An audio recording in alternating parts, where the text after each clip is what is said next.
Super 6 కు సంబంధించి చంద్రబాబు గారు మహిళలకు ఉచిత బస్ అన్నారు. మహిళలకు ఉచిత బస్ అన్నది పక్క రాష్ట్రం తెలంగాణలో అయితేనేమి, కర్ణాటకలో అయితేనేమి కాంగ్రెస్ పార్టీ అమలు చేసి చూపుతుంది.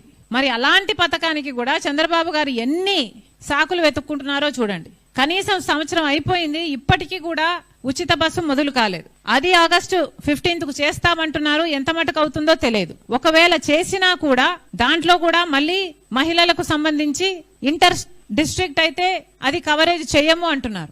మోస్ట్ ఆఫ్ ద విమెన్ 16 లక్షల మంది మహిళలేమో ప్రతిరోజు బస్సులలో ప్రయాణిస్తారు. వాళ్ళందరికీ జీరో టికెట్ ఇవ్వాల్సిన అవసరం ఉంది. ఆ జీరో టికెట్ మీద కూడా మళ్ళీ చంద్రబాబు గారు స్టాంప్ వేసుకుంటారట. కానీ మహిళలు ప్రయాణించేది ఒక జిల్లా నుంచి ఇంకో జిల్లాకు, అంటే విజయవాడ నుంచి గుంటూరుకి వెళ్తే మళ్ళీ డబ్బులు కట్టాలట. ఇది ఎక్కడి న్యాయం అని అడుగుతున్నాం. ఇక ఇచ్చేదేదో మొత్తము ఫ్రీగా ఇయ్యొచ్చు కదా, ఇచ్చినట్టన్నా మంచి పేరైనా మీకు వస్తుంది కదా. ఇది చాలా అన్యాయం. సూపర్ 6 లో ఇంకొకటి మహిళా శక్తి. ప్రతి మహిళకి 18 ఏళ్లు నిండిన తర్వాత 1500 రూపాయలు నెలకిస్తామని చెప్పారు. సంవత్సరానికి 18,000 రూపాయలు ప్రతి